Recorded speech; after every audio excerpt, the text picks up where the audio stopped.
Уставните амандмани ќе се гласаат најдоцна до 15 јануари, а од понеделник започнува комисиската расправа за третата завршна фаза, кога може да се предлагаат амандмани на предложените амандмани од страна на владата, најави собранискиот спикер Талат Џафери. Власта уверена, поддршката на пратеници ќе растела, а уставните измени биле неопходни за интеграција на Македонија.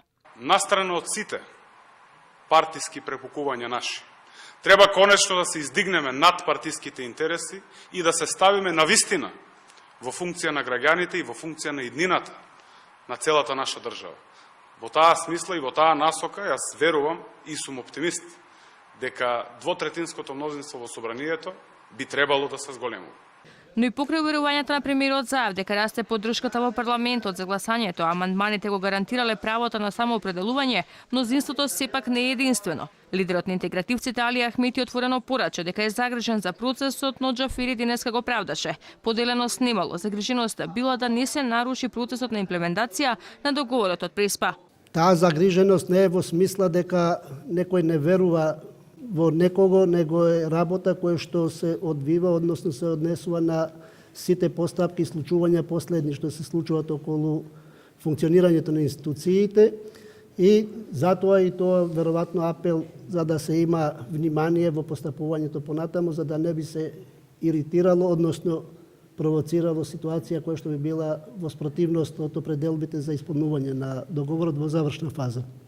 Опозицијата пак не отстапува од ставот за штетноста на Преспанскиот договор кој предвидува менување на уставот. И оние претеници кои го обезбедија двотретинското мнозинство не препознаа вредност, туку гласаа поради ветувањата, вели лидерот на партијата Мицковски.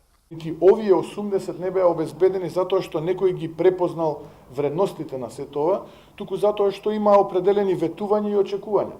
Јас би го поставил обратно прашањето дали тие ветувања ќе бидат исполнети и дали тие очекувања ќе бидат реализирани за овие 80 да се постигнат. Така што имаме процес кој што самиот почеток тргнува со шината нога. Поддршката на Заев за менување на уставот сепак му е условена со барањата на собраниското тело за помирување, но таму работите се движат бавно. Отсутни се дел од членовите, но биле потребни и дополнителни правни консултации. Се уште не е доставена ниту нацрт верзија на законот за амнестија, кој беше и основата за помирувањето. По неколку одложувања, најверојатно во среда ќе се пеглаат сите детали околу објавувањето на законското решение.